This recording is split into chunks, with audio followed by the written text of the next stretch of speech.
அப்ப காமதேகம் நீங்காமல் எவ்வளவுதான் கட்டாலும் பயனில்லை என்று முன்னமே சொல்லியிருக்கிறோம். சரி, அதெல்லாம் யார் இதெல்லாம் எப்படி சரியறதுன்னு கேட்டேன். அதெல்லாம் முடியாது, ஞானிகள் ஆட்சி இல்லாமல் ஒருவனுக்கு அந்த வாய்ப்பு கிடைக்காது. ஞானிகள் ராகத்தீசனா அது யாரா இருந்தாலும் சரி, அத்தனை பேரும் அவன் பக்தி குரு பக்தி செலுத்தியிருக்கிறாங்க. இப்ப இந்த குரு பக்தி என்பது யார் மேல் செலுத்தணுங்கிறதா முன்னமே சொல்லியிருக்கோம். யார் மேல் செலுத்தினாலும் அந்த பக்தி ஆசான் அகத்தீசனையே சாரும். அது சுப்பிரமணியர் மேல் செலுத்தினாலும் அது அகத்தீசன் யார் மேல் செலுத்தினாலும் அந்த பக்தி சுப்பிரமணியரை சாரும், அது அகத்தீசனை சாரும். ஆக பக்தி செலுத்தி தான் இந்த வாய்ப்பை பெற முடியும். சரி, எப்படி பக்தி செலுத்துவது? எதை நோக்கி பக்தி செலுத்துவதுன்னா நோக்கம் ஒன்றாக இருக்க வேண்டும். இப்ப ஆசான் அகத்தீசனை பூஜை செய்யறோம், ஏன் பூஜை செய்யறன்னு கேட்டா அவர் கேட்பா, அவர் நேராக கேட்க போறார். ஏயா என்ன பூஜை செய்யறன்னு கேட்டா நம்ம சொல்லலாம். இப்ப நாம என்ன சொல்லுவோம், ஞானிகள் என்ன சொல்லுவாங்கன்னா, பூஜை செய்யும் போதே ஆசான் அகத்தீசனை பூஜை செய்யும் போதே இப்படி மரணமேலா பெருவாழ்வு ஒன்று இருக்குன்று இந்த அமலிங்க சாமிகளும் சொல்றாங்க, எல்லாம் சொல்றாங்களே, அந்த வாய்ப்பை அடியேன் பெற்றுக்கொள்ள நீர் அருள் செய்ய வேண்டும் என்று கேட்க வேண்டும். அப்படி கேட்டால் அவங்க அருள் செய்வாங்க. சொன்னா யாரும் நேரடியாக வந்து சொல்ல மாட்டாங்க, நாங்க சொல்லணும். இப்ப எங்களுக்கு என்ன கட்டலைன்னா நாம் அறிந்த உண்மையை மற்றவங்க சொல்லணும், அதான் எங்க வேலை. இப்ப நாங்க அந்த வாய்ப்பை பெற்றுக்கிறோம். வாசி வசப்பட்டவன், வாசி வசப்பட்டதுனால்தான் இப்படி ஒரு வாய்ப்பு கிடைத்திருக்கு எனக்கு. வாசி வசப்பட்டா எல்லா நன்மையும் உண்டாகும். காரணம், மற்றவர்கள் சாதிக்க முடியாத ஒன்றை சாதிக்கலாம். வெளியோட வெளி சேர்ந்தால் வஸ்துவாச்சு விரோத சத்திர அதெல்லாம் விருதா வச்சிருந்தார், அவனும் ஒன்று செய்ய முடியாது. ஆக பகைவர்களால் இடையூறு வராது. வாசி வசப்பட்ட மக்களுக்கு காமமற்றவர்கள், பேராசையற்றவர்கள், பொறாமையற்றவர்கள், வஞ்சனையற்றவர்கள், கவலையற்றவர்கள். கவலையே இருக்காது. என்ன காரணம்? வாசி வசப்பட்டதுனாலே கவலை இருக்காது, சஞ்சலம் இருக்காது. வஞ்சகம் மற்று வலிதன்னை கண்டோருக்கு சஞ்சலம் மீது கடி கோதமனார். வஞ்சகம் மற்று வலிதன்னை கண்டோருக்கு சஞ்சலம் மீது கடி கோதம்பாய் சஞ்சலம் இருக்கிறார். அப்போ வஞ்சகம் மற்று போனா வஞ்சகம் மற்றவர்கள் ஞானிகள். அவன்கிட்ட காவர்கள் தான் ஞானிகள்லாம். பொறாமை இருக்காது, வஞ்சனை இருக்காது, பேராசை இருக்காது. எந்த கொனைக்கடியும் பொடியாக்கிய மக்கள். ஆக அவர் ஆட்சி பெற்றதுனாலே வாசி வசப்பட்டிருக்கு. வாசி வசப்பட்டதுனால்தான் சஞ்சதம் வஞ்சகம் மற்று வஞ்சகம் அற்றுச்சு. இப்ப வஞ்சகம் எதுயா? நம்மளுக்கே தெரியாமல் நம்மளை வஞ்சிச்சுட்டு இருக்கோம். அது நான் இயற்கையா செயற்கையான்னா? நம்மளை வஞ்சிப்பது இயற்கையா செயற்கையா? அதாவது நம்ம அறியாமையான்னா? நம்மளை வஞ்சிச்சுட்டு இருப்பது தேகம்தான். தேகம் நம்மளை வஞ்சிக்கும். கொஞ்ச நேரம் ஓய்வு விடாது, விடாம சிந்திக்கும். தூங்கும்போது கனவாக வந்து வஞ்சனை செய்யும், தூக்கம் இல்லாமல் செய்யும், நோயை உண்டாக்கும், எல்லா வேலையும் செய்யும். இப்ப நோய் உண்டாக்குவது நம்ம செய்த பாவம் தான். அதுதான் நம்மளுக்கு வஞ்சனை செய்யும். அப்போ வஞ்சகமற்று வஞ்சனையற்று, அப்போ வஞ்சகமற்று போக வேண்டும். ஆக உலகம் தோன்றும் போதே வஞ்சனையும் சேர்ந்தே தோன்றுச்சு. உலகம் தோன்றும் போதே பொறாமையும் கொடும் எண்ணங்களும் தோன்றிருக்கு. இப்படி எல்லா உயிரினங்கள் தோன்றும் போதே இப்படி ஒரு கொனைக்கேடுகள், எல்லா வகையான கொனைக்கேடையும் சேர்த்து தான் பிறந்திருக்கிறான். ஆக அப்படி இருக்கும்போது வஞ்சகமற்று வடிதன்னை கண்டிருக்கிறார். வடினா புறமுத்தி, வஞ்சனை நீங்காம. இப்ப வஞ்சனை எது? உடம்பா உயிரான்னு கேட்டான். உடம்பு தான். உடம்பு ஆகிய வஞ்சனையின் தீர வேணும். இல்லைன்னு சொன்னா என்னதான் காரணம் முட்டாலும் முட்டிட்டு கிடக்கிறத ஒன்றும் ஆசிக்க முடியாது. ஆக அவர்கள் வெல்றான். யார் ஆசி பெற்று? ஞானிகள் ஆசி பெற்று வெல்றான், வஞ்சனையை வென்றுட்டான். வஞ்சனை இது பசியா, அது உணவா?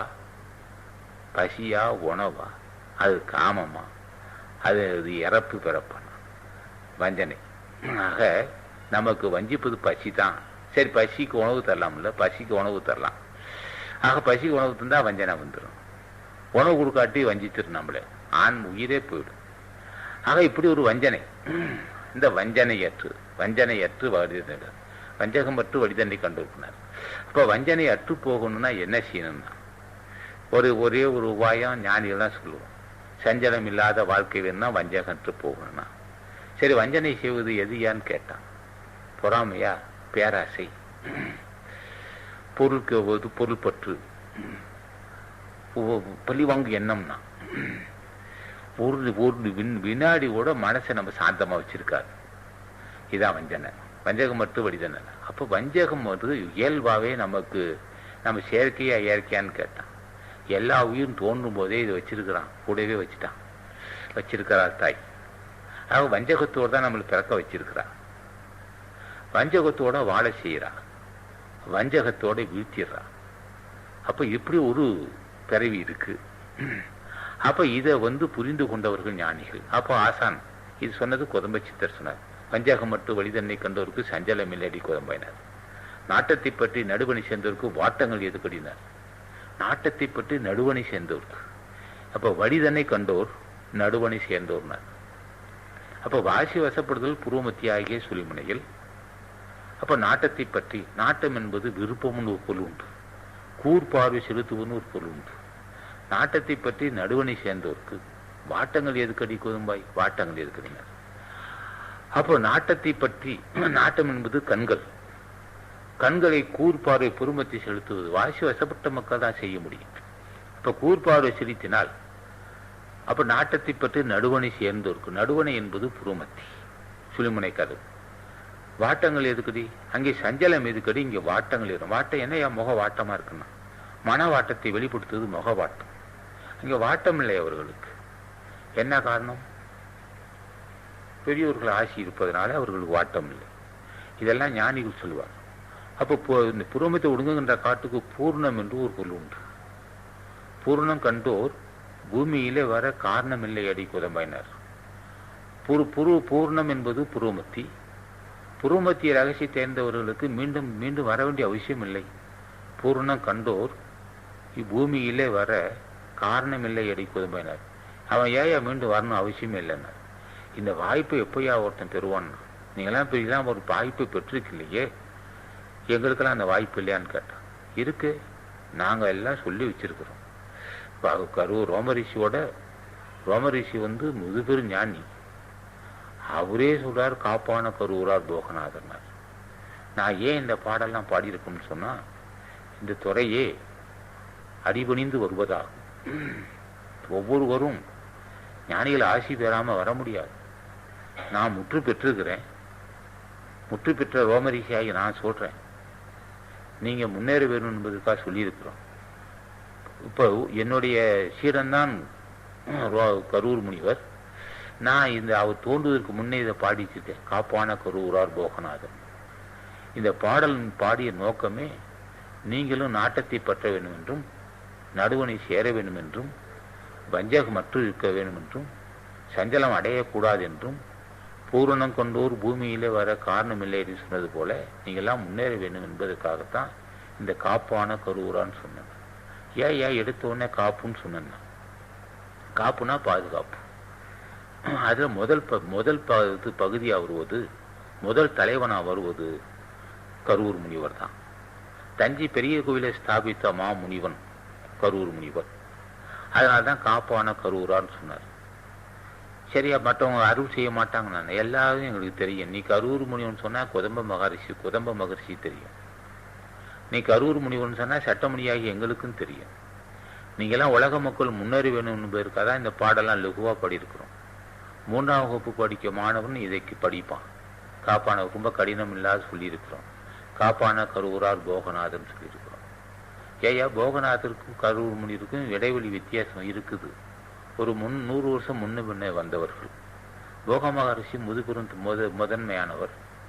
அடுத்தது கரூர் முனிவர். எடுத்ததும் கரூர் முனிவர் ஏன் சொன்னேன்னு கேட்டான். அவருடைய காலத்தில் தான் வெகு ஞானிகள் உருவாகி இருக்கிறாங்க. நல்ல மனசோட சொல்லியிருக்கிறார். சொல்லணும் சட்டம் அது. அப்ப காப்பான கரூரார் போகநாதர்னு சொன்னார். எல்லாம் ரோமரிஷி சொன்ன நோக்கம், மனித வர்க்கமே, நீ ஏதேதோ கற்றுக்கொண்டு மிகுதியாக கற்றதா நினைக்கின்றாய்.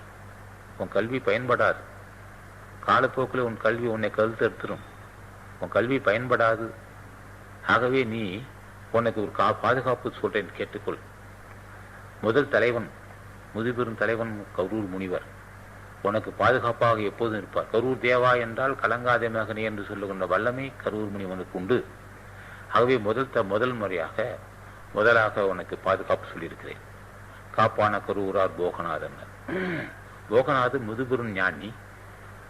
காலாகாலமாக எந்த காலத்திலையும் அவருடைய நாமத்தை, அவருடைய ஆற்றலுக்கு கணக்கே கிடையாது. பழனியில் ஒரு அந்த கோயிலை ஸ்தாபித்து அங்கேயே அடங்கியிருக்கிறார். அவர் யார் போனாலும் அருள் செய்யக்கூடியவர், எந்த நேரத்தில் அழைத்தாலும் அருள் செய்யக்கூடிய ஆசான் போக மகரிஷி. அவருக்கு போக மகரிஷி சொந்த பேர் ஜோதி ரிஷின்னு சொல்றது. உடம்பு ஆயிரக்கணக்கான உடம்பு ஒளி உடம்பு அவர் பெற்றிருக்கிறார். என்ன காரணம்? பழி உடம்பை நீக்கினால் ஒளி உடம்பு வரும். அப்போ வஞ்சனை செய்யுது, வஞ்சனை பழி, நம்மை வஞ்சிக்கக்கூடிய தேகத்தை நீக்கினால் அது ஜோதி உடம்பாகும். அந்த ஜோதி உடம்பு நமக்குள்ள அறியக்கூடிய வாய்ப்பு இருந்தும் யாரும் முயற்சிக்கவில்லை. பழி உடம்பு, பழி செய்யக்கூடிய உடம்பு, கொஞ்சம் கூட கருணை காட்டார். முதுமை வந்துகிட்டே இருக்கும், ஈழை இறைமை வந்துகிட்டே இருக்கும், எல்லா நோய்க்கும் காரணமா இருக்கும், நம்ம அநியாயமா கொண்டிருக்கும். ஆக பழி செய்யும் உடம்பு இது. அதை ஒளி செய்யும் உடம்பாக்குவது சின்ன விஷயம் அல்ல. அதான் ரோம ரிஷி 2 பேர்த்தையும் அறிமுக சொல்றாரு. காப்பான கருவூரார் போகநாதர். சரியா? அடுத்து கருணை உள்ள அகத்தீசர் சொன்னார். இப்ப நம்ம சங்கம் அகத்திய சன்மார்க்க சங்கம் வச்சிருக்கிறோம். எல்லாம் ஒரே தன்மை உள்ளவங்க தான். யாரை வணங்கினாலும் அது ஆசான் அகத்தீசனை சேரும். கருணை உள்ளவர்னு சொன்னார். என்ன காரணம்? சமுதாயத்துக்கு தொண்டு செய்தவர்களே, சமுதாயத்து மக்களுக்கு தொண்டு செய்ததில்லை, அகத்தியர் தான் அதிகமாக தொண்டு செய்கிறார். ஊராக சென்று சோர்வுபடாமல் சோம்பல் இல்லாமல் செய்திருக்கிறார். பெருவாரியான மக்களை கை தூக்கி விட்டுருக்கிறார். என்ன காரணம்னா, நீ வேற எங்கும் போக வேண்டாம், நீ என்னாமத்தை சொல்லுனார். கூவுவது அகத்தீசா என்று கூவினார். கூன என் நாமத்தை சொல்றானார். நோக்கம் அதான் கருணை உள்ள அகத்தீசனார். சட்டம்னு சொல்லுவாரு. இப்படி ஒவ்வொரு இடத்துலையும் கூவுவது அகத்தீசா என்று கூவினார். என் நாமத்தை சொல்லு அப்படின்னார். என்னுடைய பேர் சொல்லி கூட்டி கொண்டு இசைவான பொதிகையில ஏறுவார் போனார். பொதிகை என்பது புருவமத்தி, இசைவான பொதிகையா இருக்கான். ஆக என் நாமத்தை சொல்லு, என்னை கூப்பிடு என்று சொன்னதுனால்தான் கருணை உள்ள அகத்தீசர்னார்.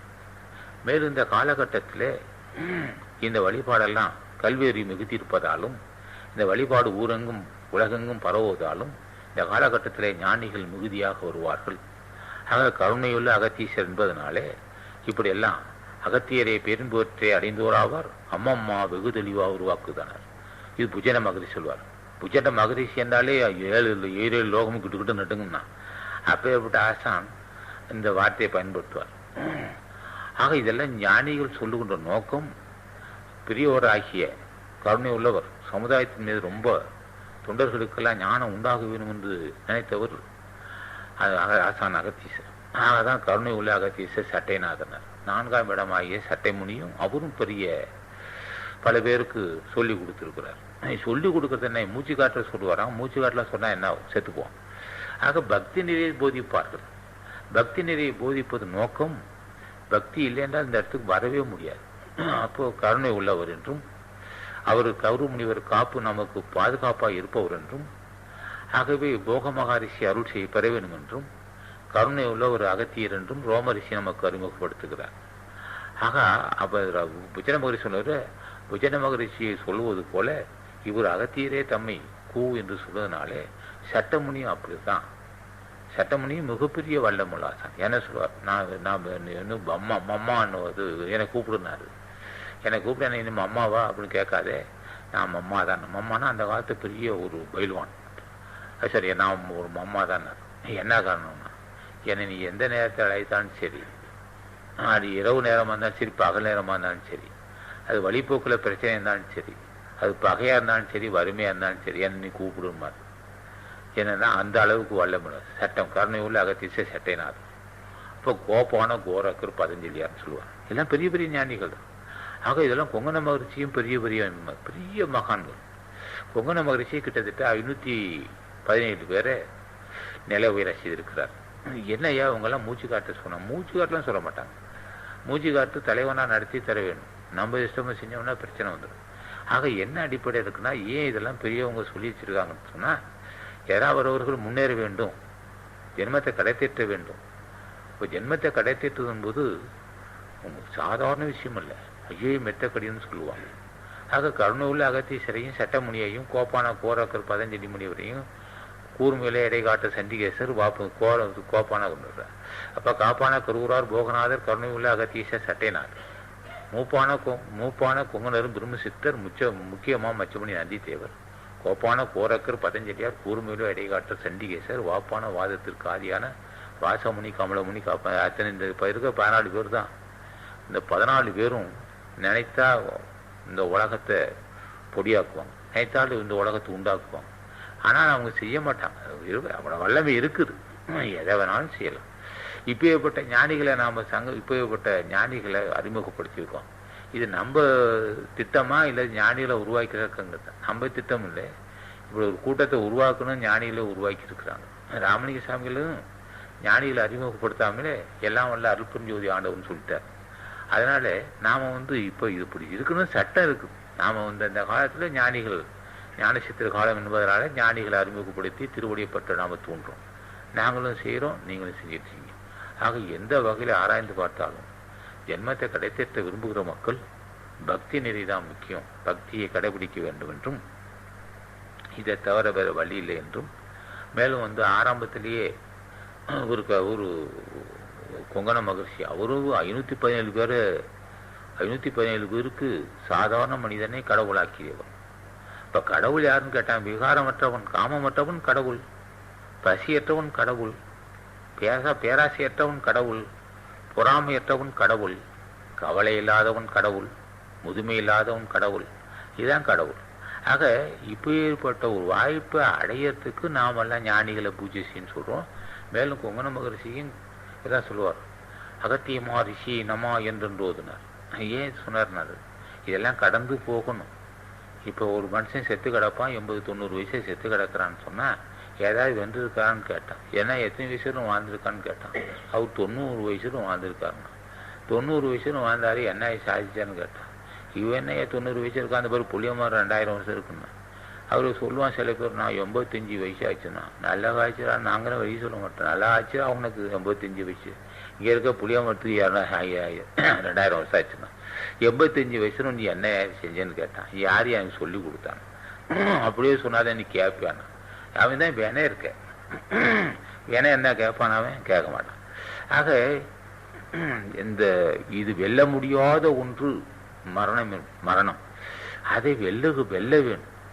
அதை வென்றாதான் அதுக்கு தான் ஒரு கொங்கண மகரிஷி இது சொல்லும் போது அகத்தியமா ரிஷி நமா என்றோது அஷ்டசித்தி தனையவர் குழி செய்வார். அஷ்டமா சித்தி என்பது சின்ன விஷயம் அல்ல. புறம்பத்தை ஒடுங்குகின்ற காற்று தான் 8, புறம்பத்தை ஒடுங்குகின்ற காற்றுக்கு 8 பொருள் உண்டு. அது வாசி வசப்பட்டா அட்டமா சித்தியும் வசப்பட்டதாக அர்த்தம். அது தசித்தீசை என்று ஒரு பொருள் உண்டு. ஆக தினம் ஆசான் அகத்தீசனை பூஜை செஞ்சா வாசி வசப்படும். அஷ்டமா சித்தி தனையவர் குளிகை செய்வார். குளிகை என்பது ஒரு நொடி பொழுது வாசியை செலுத்தக்கூடிய வாய்ப்பு ஆசான் அகத்தீசன் தர வேண்டும். இல்லை என்றால் அந்த வாய்ப்பு இல்லாத மக்கள் என்ன பாடுபட்டாலும் பயன்படாது. அப்போ குளிகைவார். அகத்தியரே காசாய வேடம் எவ்வானார். இப்போ காசாய வேடம் என்பது காவியோட தருவாங்க. காவியோட கொடுத்துட்டு அவ்வளோதான். சரி, அவன் மனசு செம்மப்பட்டு விட்டது மனசு, அவன் நிமிடம் தேறிக்குவான்னு சொல்லுவான். அகத்தீசன் காவி கொடுத்த அந்த தேதியிலிருந்து எல்லா சித்தர்களும் சூழ்ந்து கொள்வார்கள். முதுபெரும் தலைவன் அகத்தீசர். செம்மைப்பட்ட மனிதனுக்கு தான் இவன் வாழ்க்கை செம்மையாகும். இனி இவனை இனி மரணமில்லா பெருவாழ்வு இவனுக்கு அமைய போகுது. ஆகவே செம்மைப்பட்டவன், தெளிந்தவன், முன் செய்த புண்ணியத்தால் இந்த வாய்ப்பு அவனுக்கு கிடைக்குது. ஆசான் மனமிகுந்து காவியோட தந்திருக்கிறார். இன்று முதல் நீ காவி கட்டு என்பார். இன்று முதல் காவி கட்டு என்று சொல்லி ஆசான் அகத்தீசன் சொல்லிவிட்ட பின் அதுக்கு தடுக்கவோ நிறுத்தி வைக்கவோ யாருக்குமே முடியாது. சூழ்ந்து கொள்ளுவார்கள் ஞானிகள். அதான் அகத்தியரே காசாய வேடம் வருவார். காசாயம் என்பது காவி உடை, வேடம் என்பது உடை, அது அந்த தோற்றம். அகத்தியரே காசாய வேடமைவார். அப்போது சித்தரெல்லாம் கை கொள்வார்னா என்ன காரணம்னா, இந்த உனக்கு இந்த வாய்ப்பு கொடுத்தனா அவனை பார்த்தியா, கண்ணை மூடி பாருனார். என்னையா காரணம்? ஞானிக்கு துண்டு செஞ்சிருக்கிறான், புண்ணியமானவன், ஞானிகளுக்கு துண்டு செய்து ஆசி பெற்றிருக்கிறான். ஆகவே நான் அவனுக்கு காவி கொடுக்க போறேன். செம்மைப்பட்ட தேகம், செழுமையான அறிவு, தன்னடக்கமான தன்மைகள், பொருள்பட்ட புண்ணியவான், விகாரமற்ற விவேகி, உயர்ந்த மகன், அப்பேற்பட்ட ஆசான் முன் ஜென்மத்திலே கரூர் முனிவனுக்கு தொண்டு செஞ்சிருக்கிறான். அவன் ஆசி பெற்று அளவெல்லாம் மகிழ்ச்சி பெற்றிருக்கிறான். அவன் ஆசி பெற்றதுனாலே நான் அவனுக்கு ஒரு வாசி நடத்தி கொடுத்திருக்கிறேன். வாசி நடத்தி கொடுப்பது மட்டும் இல்லாமல் இன்று முதல் செம்மையான வாழ்க்கை வாழ போறான் என்பதற்காக நான் காவி தந்திருக்கிறேன். இனி அந்த பிள்ளையை உங்கள் பிள்ளையாக நீங்கள் ஏற்று அருள் செய்வேன்னு கேட்பான். அவர்தான் எல்லா ஞானியும் சூழ்ந்து கொண்டு அந்த தொண்டன் எதை விரும்புகிறானோ அதையெல்லாம் அவர் செய்து வைக்க வேண்டிய கடமை இருக்கு. அப்போது சித்தர்லாம் கைகொள்வார்னார். சித்தர்களெல்லாம் ஞானிகளாம் சூழ்ந்து ஆசான் காய்வோடை தந்ததாலும் காசாயம் தந்ததாலும் ஞானிகள் சூழ்ந்திருந்து அவனை கரை தேற்ற வேண்டியது கரை ஏற்ற வேண்டியது ஞானிகளுடைய கடமையாகும். அப்போது அதான் சொல்லுவார். அப்போ காசாய வேடமைவார். அப்போது சித்தர்லாம் கைகொள்வார். அகத்தியரை தண்டனிட்டு மேறு செல்ல யாருக்கும் தடையில்லை அரசு என்பார். அப்போ என்ன சொல்றார்? அகத்தியரை அவர் சொல்லும்போது அகத்தியமா ரிஷி நமா என்றோது அஷ்டசித்தி தனையவார் குளிகையுவார் அகத்தியரை காசாய வேடமையவார். அப்போது சித்தரெல்லாம் கைகொள்வார்கள். அகத்தியரை தண்டனிட்டு மேறு செல்ல, மேறு என்பது மலை என்று பொருள் உண்டு. அகத்தீசனை தண்டனிட்டு என்பது வணங்கி, அகத்தீசனை வணங்கி மேரு செல்லுன்னார். மேருன்னா என்னையா? பொதிக மலையானார். பொதிக மலைக்கு வந்து என்ன செய்யப்படுனா மேருன்னா புருவமத்தின்னு அர்த்தம். சொல்ல ஒன்னா பெருமை தரக்கூடிய இடம் புருவமத்தி. அங்கே ஜோதி காணுகின்ற மக்கள் மேருவாக மாறுவார்கள். தண்டனிட்டு மேரு செல்ல யாருக்கும் தடையில்லை அரசு என்பார். யாருக்கும் தடையில்லை. ஆசான் திருவடியை தண்டனிட்டு வணங்கி பூஜை செய்கிற மக்களுக்கு மேருவாகிய புருவமத்தி என்று சொல்லப்பட்ட அந்த மலைவாசன் நுழையலானார். அகத்தியரை தண்டனிட்டு மேரு செல்ல யாருக்கும் தடையில்லை அரசு என்பார். அகத்தியர் தாம் எக்கியத்தில் பிறந்த யோகினார். அப்ப எக்கியம் என்பது என்ன? இது யாகம். யாகம் எதுன்னு கேட்டான். மூலாதாரத்தில் கனல் எழுப்புவோம். மூலாதாரத்தில் கனல் எழுப்பினால் அது வேள்வி வளர்க்கப்படுது என்று பொருள். அதை ஆசான் தான் வளர்க்கணும், நம்ம வளர்க்க முடியாது. எப்போ சாப்பிடணும், எப்போ தூங்கணும், எப்போ சாப்பாடு நிறுத்தணும், எப்போ சேர்த்துக்கணும் நமக்கு தெரியாது. அப்போ கனல் ஏறிக்கிட்டே இருக்கும், உடம்புக்குள்ள கனல் ஏறிக்கிட்டே இருக்கும். அப்போ எக்கியத்தில் பிறந்த யோகினா ஆசான் சுப்பிரமணியருடைய ஆசான் சுப்பிரமணியர் அகத்தீசனுடைய மூலாதாரத்தை தங்கியிருந்து கனல் எழுப்பியவர். அந்த கனல் ஏற ஏற ஏற உடம்புல இருக்கிற மாசு தீரும். மாசு தீர்ந்துச்சுன்னா அதுவே ஒளி உடம்பா பெறுனார். அப்ப எக்கியத்தில் பிறந்த யோகி. அப்போ ஆசான் சுப்பிரமணியருடைய முழு ஆசி பெற்று ஆசானே அகத்தீசனுடைய புருமத்தை ஒடுங்கி குண்டலியாகிய மூலாதாரத்தில் குண்டலி என்று சொல்லப்பட்ட மூலாதாரத்தில் தங்கி உடல் மாசை நீக்கி உடம்பெல்லாம் கனல் பட்ட செய்து அதன் மூலமா அமிர்தபானத்தை ஊட்டி அப்பேற்பட்ட ஒரு வாய்ப்பை ஆசான் அமிர்தபானத்தை ஆசானுக்கு அகத்தீசனுக்கு ஊட்டி அந்த உடம்பை காமதேகத்தை நீக்கி ஞான உடம்பை ஒளி உடம்பாக செய்து உண்மை சீடனே குருமணியை கொன்று முதல் உனக்கு குருமணி என்று பட்டம் தருகிறேன். நீ உலக மக்களுக்கு இந்த உண்மை எடுத்து சொல்ல வேண்டும். உனக்கே அந்த வாய்ப்பு தருகிறேன். நான் இனி பேச முடியாது. ஏனென்றால் ஒளி உடம்பாகிவிட்டது. எனக்கு கீழே நிற்க முடியாது. என்ன காரணம்? என்னால் இந்த உடம்பு தேகம் எடையற்று விட்டது. எடையற்ற தேகத்தை இருப்பதனாலே நீ இந்த சமுதாயத்தை சொல்லு, உனக்கு அந்த வாய்ப்பு இருக்குன்னு சொல்லி ஆசான் அகத்தீசருக்கு அந்த வாய்ப்பை கொடுத்து தவத்தை தந்து கல்வி தந்து கருணை மிக்க வாழ்வு தந்து சிறந்த சொல்வன்மை தந்து உலக மக்கள் உய்யும் பொருட்டு புறப்படு என்று ஆசான் அகத்தீசனை விரைவாக சென்று உலக மக்களுக்கு வழிகாட்டுன்னு சொன்னார். அதனால்தான் அவர் எக்கியத்தில் பிறந்து யோகினார். ஆகவே அப்பேற்பட்ட ஆசானை நாமத்தை சொல்லிதான் நம்ம சங்கம் வச்சிருக்கோம். அப்ப எக்கியத்தில் பிறந்த யோகி 1008 அண்டமெல்லாம் ஆணையாச்சினார். இவ்வளவு அந்த அண்டம் மட்டும் இல்லை, அகத்தீச நாமத்தை சொன்னால் எவ்வுலகமாக இருந்தாலும் சரி, அது நரகுலகமா இருந்தாலும் சரி, அசுலோகமா இருந்தாலும் சரி, இந்து லோகமா இருந்தாலும் சரி, இன்னும் எத்தனை அண்டமா இருந்தாலும் சரி, ஆசானுடைய கட்டளைக்கு எல்லா அண்டங்களும் தலைவணங்கும் அவருடைய ஆசானுக்கு. ஆக அகத்தீச நாமத்தை சொன்னால் 1008 அண்டங்களும் கிடுகிடு நடுங்குன்னு கேட்டான். என்ன காரணம்னா அவன் யமனை வெல்லுகின்ற வல்லமை உள்ளவன். ஆசான் அகத்தீச நாமத்தை சொல்லவன் யமனை வெல்வான். ஆசான் அகத்தீச நாமத்தை சொல்லவன் பொறாமையற்று இருப்பான். ஆசான் அகத்தீச நாமத்தை சொன்னவன் பேராசியற்று இருப்பான். ஆசான் அகத்தீச நாமத்தை சொல்லவன் ஜாதி வரியற்று இருப்பான். ஆசான் அகத்தீச நாமத்தை சொல்லவன் சினமற்று இருப்பான். ஆசான் அகத்தீச நாமத்தை சொல்லவன் தாய்மை கொண்டு இருப்பான். ஆசான் அகத்தீச நாமத்தை சொல்றவன் வெற்றி பெறுவானார். ஆசான் அகத்தீச நாமத்தை சொல்றவன் யமனை வெல்லுவானார். இப்பேற்பட்ட முதுபெரும் தலைவனை தான் ஆசான் சுப்பிரமணியர் உலக மக்கள் உய்யும் பொருட்டு புறப்படுக என்று வழி சொல்லியது போன்றிருக்கிறான். ஆகவே எப்பேற்பட்ட ஆசான் 1008 அண்டங்களும் அவர் நாமத்தை சொன்னால் அடிபணியும் என்று சொல்லி கொங்கணபுரி சொன்னதுனாலே நாமும் ஆசான் அகத்தீசனை பூஜை செய்து சுப்பிரமணியர் சொல்லுவார். சுப்பிரமணியர் ஒரு மகான் சொல்லுவார், தயாபரமே உண்மை நம்பின பேர் கொடுத்து ஆட்சி உண்டானார். என்னையா இது யார் யார் சொன்னார்? அது ஒரு மகான் சொன்னார். இது யார் சொன்னா? அகத்தீசே சொல்லுவார். அகத்தீசரை சுப்பிரமணியரை பார்த்து அந்த பிரம்மாண்டமான ஒளிச்சுடர் 4000 கண் படைத்திலேனே அந்த நான்முகனா ஆசா ஞான பண்டிதனை காணும் காலத்தில் அந்த இளம் சூரியனை போன்று அந்த புன்முருவல் பூத்து அந்த உடம்பு பூராவும் தக தக தக என்று மின்னும் பண்ணார். அப்ப சொல்வார் ஆசானவர், அவர் அகத்திய சொல்வார், தயாபரமே உண்மை நம்பின பேர் கொடுத்து ஆட்சி உண்டுனார். ஒரு முறை ஓம் நாமத்தை சொன்னார், ஓம் சரவண பவா என்றார். நம்பி மட்டும் சொல்லிவிட்டார். அதுக்கு ஈடு இருக்காயான்னு கேட்டாராம். அப்படியே அந்த அந்த சொல்லும் போதே அந்த உடம்பெல்லாம் தண்ணீர் கண்ணில் கொட்டுச்சு. நான் அந்த ஆனந்த கண்ணீர் நான் தயாபரமே உண்மை நம்பின பேர் கொடுத்து ஆட்சி உண்டோ, உன்னை நம்பினா மக்களுக்கு ஒரு தாழ் வருமோ அவனை. என்ன காரணம்னா, நீ எந்த மூலையில இருந்தாலும் சரி, அவன் எந்த மொழியில பேசினாலும் சரி, எந்த பாஷையில சொன்னாலும் சரி, நீ அருள் செய்யக்கூடியவன். ஆகவே உன்னை நம்பின மக்களுக்கு தாழ்வு வருமோ? தாழ்வு வரவே வராது. நான் தயாபரமே, தயாபரனா ரொம்ப கருணை பொருந்தியன்னு அர்த்தம்.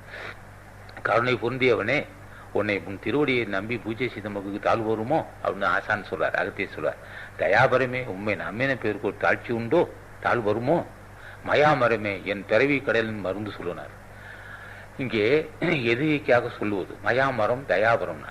மயாமரமே என் பிறவி கடலின் மருந்து சொல்லுனார். என்னுடைய பிறவி கடலை நான் கடக்க வேண்டும். நான் எத்தனை ஜென்மம் எடுத்தனோ எனக்கு தெரியவில்லை. இந்த ஜென்மத்தில் தான் நாமத்தை சொல்கின்ற வாய்ப்பு கிடைத்திருக்கு. நான் இந்த பிறவி கடலை கடக்க வேண்டும் சொன்னார். ஆக என்ன சொல்றார்? மயாமரமே என் பிறவி கடலின் மருந்து சொல்லுனார். எனக்கு பிறவி நீ தயாபரம்தான், தாய் போன்றவன் தான். தயாபரம்னா தாய் போன்றவன். தாயினும் கருணை மிக்க ஆசான் சுப்பிரமணியர் நீ.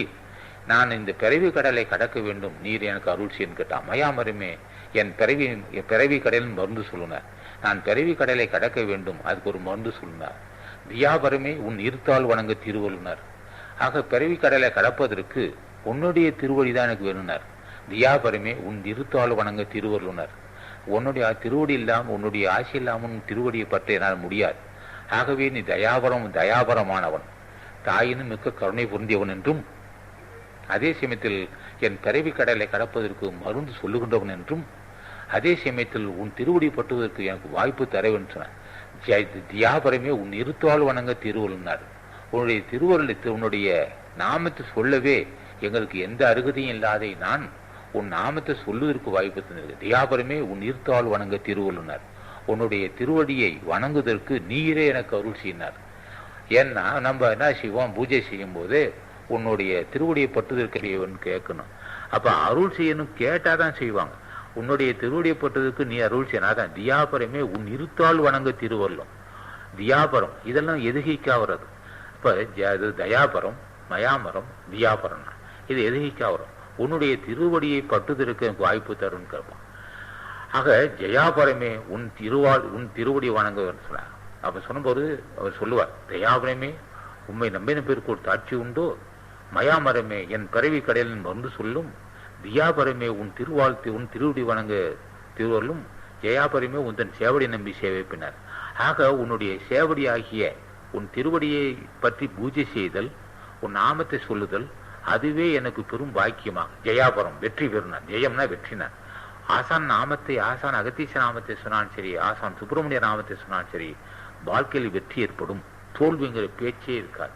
ஆக மற்றவனை இப்ப தோல்வி இருக்கான்னு சொன்னா மற்றவனை தோற்கடிக்க மாட்டார்கள். இதோட ஒரு பெரிய மர்மம் என்னன்னு கேட்டான், நாம ஒருத்தன்ட்டு வெற்றி பெறோம், ஒரு கேஸ் போடுறோம், ஒரு கேஸ் நம்ம வெற்றி பெறோம்.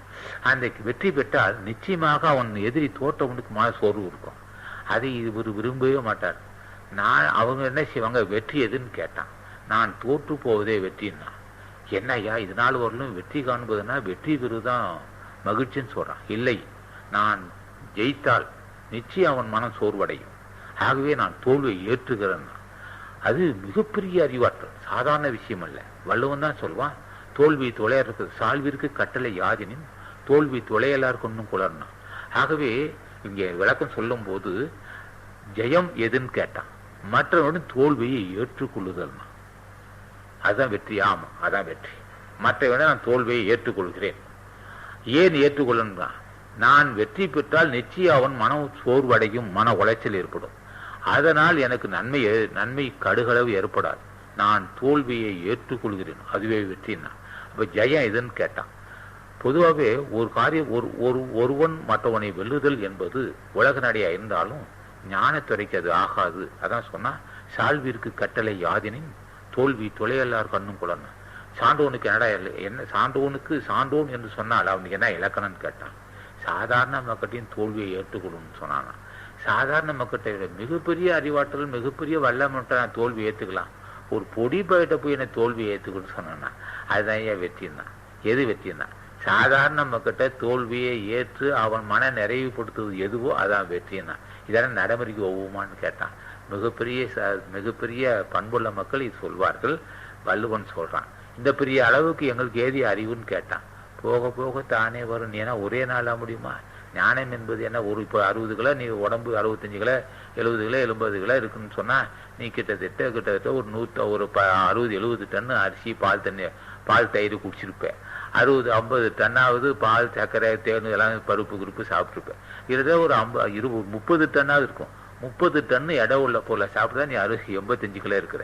ஆகவே பிரம்மாண்டமான ஒரு நீண்ட பாதை இது. ஒரு தொடர்ந்து பெரும்பாதைன்னு சொல்லுவான். பேரின்பம் அல்லது பெரும்பாதை. இந்த பாதையை கடப்பதற்கு நாட்கள் அதிகமாகும். இதை கேட்டுக்கிட்டே போவோம், ஆசான் வணங்கிட்டே போவோம், தின நாமத்தை சொல்லிகிட்டே போவோம். ஆகவே ஞானிகள் அத்தனை பேரும் ஒரே மைய கருத்து கொண்டு சொல்லியிருப்பதெல்லாம் பக்தி. அந்த பக்தியும் யார் வாழ் செலுத்துங்கிறது தான் சொல்லியிருப்பாங்க. ஆக சிறுதை வழிபாட்டில் ஈடுபட்டால் ஜென்மத்தை கடை தேற்ற முடியாது என்றும், ஆசான் சுப்பிரமணியர் ஆசி பெற்றால் ஜென்மத்தை கடை தேற்றலாம், ஆசான் அகத்தீசன் ஆசி பெற்றால் வாழ்க்கையில் வெற்றி பெறலாம். வாழ்க்கையில் வெற்றி என்பது நம்ம முன்னமே சொல்லியிருக்கிறோம், மற்றவனை தோல்வியை உருவாக்கி அது மூலம் வெற்றி பெறுவது ஏற்றுக்கொள்ள மாட்டாங்க ஞானிகள். வெற்றி எதுன்னு கேட்டான், வறுமை இல்லாத வாழ்க்கை. வெற்றி எதுன்னு கேட்டான், கடன் சுமை இல்லாத வாழ்க்கை. வெற்றி எதுன்னு கேட்டான், சஞ்சம் இல்லாத வாழ்க்கை. வெற்றி எதுன்னு கேட்டான், நோய் இல்லாத வாழ்க்கை. வெற்றி எதுன்னு கேட்டான், நட்பை பெருக்கி கொடுதல். வெற்றி எதுன்னு கேட்டான், பகை இல்லாத வாழ்துன்னா. வெற்றி எதுன்னு கேட்டான், அறியாமை உடை தெரியுதுன்னா. வெற்றி எதுன்னு கேட்டான், மரணமில்லா பெருவாழ்வுனா. அதுதான் வெற்றினா. மற்றவனை தோற்கடித்து அது மூலமா வெற்றி பெறுவது ஞான நிலைக்கு ஆகாது என்று பெரியவங்க சொல்லியிருக்கிறதுனாலே ஓம் அகத்தீசாய நமः, ஓம் அகத்தீசாய நமः, ஓம் அகத்தீசாய நமः, ஓம் அகத்தீசாய நமः, ஓம் அகத்தீசாய நமः, ஓம் அகத்தீசாய நமः, ஓம் அகத்தீசாய நமः, ஓம் அகத்தீசாய நமः, ஓம் அகத்தீசாய நமः, ஓம் அகத்தீசாய நமः, ஓம் அகத்தீசாய நமः, ஓம் அகத்தீசாய நமः, ஓம் அகத்தீசாய நமः, ஓம் அகத்தீசாய நமः, ஓம் அகத்தீசாய நமः, ஓம் அகத்தீசாய நமः, ஓம் அகத்தீசாய நமः. இன்றைய தேதி 27/2/1998, இடம் ஓங்காடக்கூடியது. பேசியது குடிலாசன்.